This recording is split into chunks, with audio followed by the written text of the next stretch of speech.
Assalomu alaykum o'zbekistonlik birodarlar, vatandoshlar, yaxshimisizlar? Men Komil Xudoyquldur. Mani videolarim chiqqan bilasizlar. Ichki ishlar vazirligiga ishlagan sobiq Komil inson degan odam hozir ichki ishlar xalqaro tashkilotiga sotilib ketgan. İçki ishlarga. İchki ishlardan o'zi haydaldi. Endi ichki ishlarga o'tdi xalqaroga. O'zbekistondan qochdi-da. Qilgan ayblarini, gunohlarini ana qilib. Endi bu yaxshimi? Shuncha xalqni ahmoq qilish, prezidentni gapirish, prezidentni qizlarini gapirish, prezident kuyovlarini gapirish bu erkak ishi emas. Erkak odam bunday ishlarni qilmaydi. Hurmatli o'rtoqlar, Komil, sotqin, quloq, ichki bu elga hech qachon yaxshiligi ham, odamgarchiligi ham tegmaydi. Unga ishongan odamlar ham men yaxshi odam deb hisoblamayman. Yaxshi odam deb hisoblamayman. Chunki odamlar o'z vataniga tug'ildi, Kindiqoni tug'ilgan, mana shu yerga qanchadan qancha urus millati yashaydi, qanchadan qancha rus tilida gapirayotgan millatlar yashaydi. Shular kun ko'rib tinchgina kelibdi-ku. Nimaga u o'zbek bo'lib turib yasholmaydi, sig'maydi O'zbekistonga? Uni qoniga virus tushgan, virus. Ana Yevropani virusi dollari bilan yevrosi tushgan. Shuning uchun u o'zini eplay olmaydi. Ana shuning uchun o'rtoqlar, Komilga ishonmanglar. Komil sizlarga mana chiqinglar deydi, zapravkalarga. Bu ana o'zi nima qilib deydi, isyon qilib chiqinglar deydi. Aradan kimdir kiradi, aradan kimdir kiradida bir qurol bilan milisa kiyimini kiyadida, shu bilan xalqqa otadida, mana shu narsalarni uyushtirib sizlarni qonlaringizda to'kmoqchi Komil. Qonlaringizda. Komilga ishonmanglar. Komil u o'z yuragini yog'idan bo'lgan balasiga, xotinidan voz kechib oq qildim deyaptimi? U O'zbekistondan undan yaxshilik kutmaslik kerak. O'rtoqlar, men qaranglar. Mani 35 yil umrim qamoqda o'tgan. O'g'lim o'lgan. Mana men nima uchun Muhammad Soluq bilan kurashaman? Muhammad Soluq xoin, sotqin. Muhammad mana yaqinda Qirg'izistondan gapiryapti, nima uchun Andijon voqealariga soldatlar qismiga, askarlar qismiga hujum qilib qurollarni olishgan, o'ldirishgan odamlarni prokurorni osib qo'yishdi hokimiyatga. Hokimiyatga begunoh yashagan odamlarni o'ldirishdi. Nima uchun? Bu odamlar O'zbekistonga bir yaxshi ko'rinish kerak. Muhammad Soluq. Men uni ko'rsam, uni uzun gapi bilan unga javobini beraman. Muhammad Soluqda 33 yil bo'ldi, 34 yil bo'ldi qochib ketganiga O'zbekistondan. Haligador Turkiyaga yurib, Yevropaga yurib, odamlarni zaharlab, odamlarni urushga chorlab, u hech narsa qila olmaydi. Birga o'sha Mirziyoyev ham armiyani, ichki ishlarni, prokuraturani, hamma organ oldin qanday ishlagan bo'lsa, shunday ishlab kelyapti. Hech kim hech narsa qila olmaydi. Hech kim. Rossiyaga kelsak, Rossiyani biza muhokama qilishga, Amerikani biza muhokama qilishga haqqimiz yo'q. Ular o'zlari kelishib olaveradi.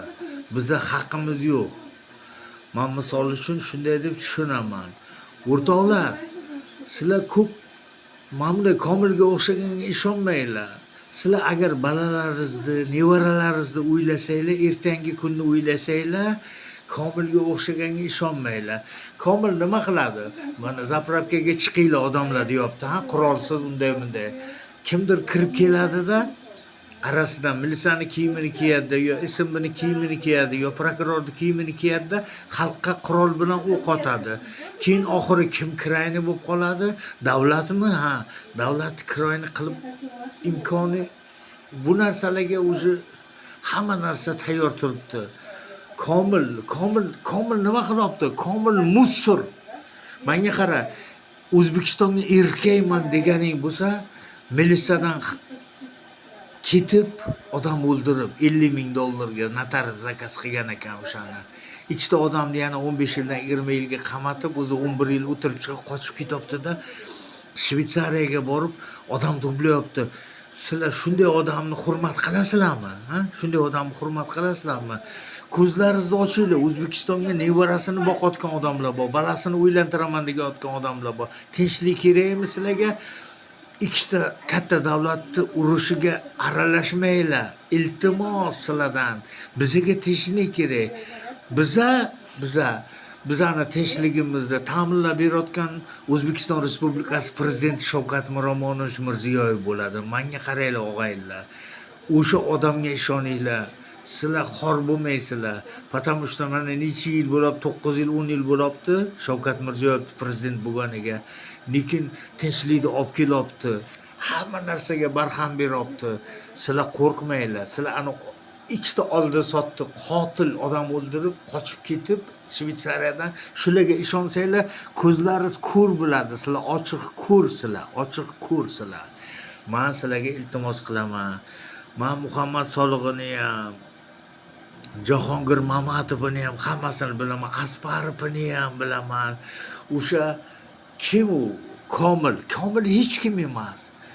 Sizlar aqlli bo'linglar, ko'zlaringizni ochinglar. Sizlarga dunyo kerak. Meni o'tmishim bor, 35 yil umrim qamoqda o'tgan. Men hech kimdan yordam ham kutmayman, anoyi ham kutmayman. Meni bitta iltimos qilib qolayotgan narsam bor, Shavkat Mirziyoyev, meni uy-joy, meros uyim bo'yicha Oliy sud Baxtiyor Islomovni kontrolga oling.